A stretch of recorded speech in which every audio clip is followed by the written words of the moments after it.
কোচবিহারে প্রধানমন্ত্রীর জনসভার আগেই কোচবিহারের ভোটে অন্যতম নির্ণায়ক শক্তি বলে পরিচিত রাজবংশী সম্প্রদায়ের নেতা অনন্ত মহারাজের বিতর্কিত মন্তব্যে রীতিমতো অস্বস্তিতে বিজেপি শিবির। রাজবংশীদের জন্য বিজেপি কিছুই করেনি। অনন্ত মহারাজের এহেন বক্তব্যের পরিপ্রেক্ষিতে বিজেপির প্রাক্তন রাজ্য সভাপতি তথা দুর্গাপুর বর্ধমানের বিজেপি প্রার্থী দিলীপ ঘোষ এবার মুখ খুললেন। দিলীপ ঘোষ বলেন যে রাজবংশীদের জন্য বিজেপি কি করেছে তা একমাত্র রাজবংশীরাই জানেন। জয়ন্ত রায়, নিশীথ প্রামাণিকের মতো রাজবংশী নেতারা এই সমাজের উন্নয়নের জন্য সর্বদাই নিয়োজিত রয়েছেন। উত্তরবঙ্গে রাস্তা, রেলওয়ে যা কিছুই হয়েছে সব বিজেপিই করেছে, এর আগে কেউ কিছু করেনি। তিনি আরও বলেন, অনন্ত মহারাজ বিজেপির সঙ্গেই আছেন, তাকে বিজেপিই রাজ্যসভায় পাঠিয়েছে। তৃণমূল কংগ্রেস ও মমতা বন্দ্যোপাধ্যায় তাকে বাংলা ছাড়া করে আসামে পাঠিয়ে দিয়েছিল। বিজেপি তাকে সম্মান দিয়ে দিল্লিতে পাঠিয়ে সর্বভারতীয় নেতা তৈরি করেছে বলে বৃহস্পতিবার সকালে বর্ধমান 1 ব্লকের রায়ান গ্রামের চা চক্র থেকে দাবি করেছেন দিলীপ বাবু। কে করছে আমি জানি না, বিজেপি কি করেছে রাজবংশীরাই জানেন।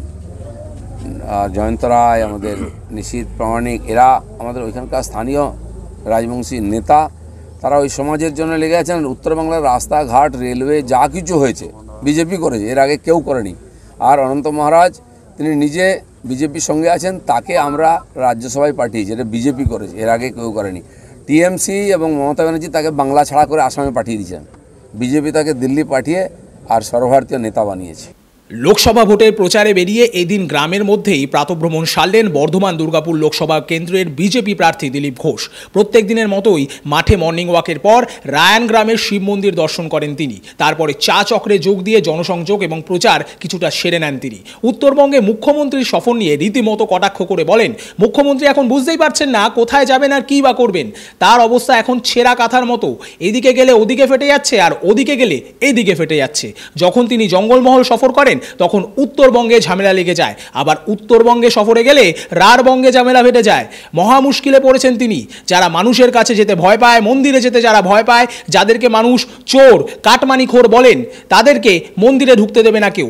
আমরা তো মন্দিরের সংস্কৃতি করি, আমরা মন্দির বানাবো না তো কে বানাবে? আমরা মন্দিরে যাব না তো কে যাবে? চোরেরা যাবে? তৃণমূলকে এই বলে রীতিমতো প্রবল কটাক্ষ করেন দিলীপ বাবু। যারা মানুষের কাছে যেতে ভয় পায়, মন্দিরে যাওয়ার মুখ নাই, যারা চোর, তাদেরকে কাটমানিখোর বলে লোকে জানে, তাদের মন্দিরে ঢুকতেই দেবে না কেউ।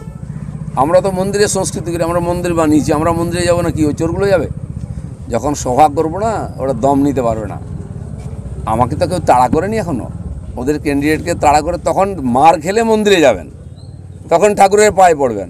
আরে ঠাকুরের পায়ে আগে থেকে পড়ো না, তাহলে মার খেতে হবে না। পিঠে মারের দাগ নিয়ে মন্দিরে গিয়ে আর ওখানে গিয়ে তপস্যা করছেন। এই দাদাগিরি কি ভোট মানে দাদাগিরি আমি এখনো শুরু করিনি, ওরা ঠুকঠাক করছে। যেদিন একটা ঘা মারবো না, কামারের ঘা দেখেনি, সিধে হয়ে যাবে সব।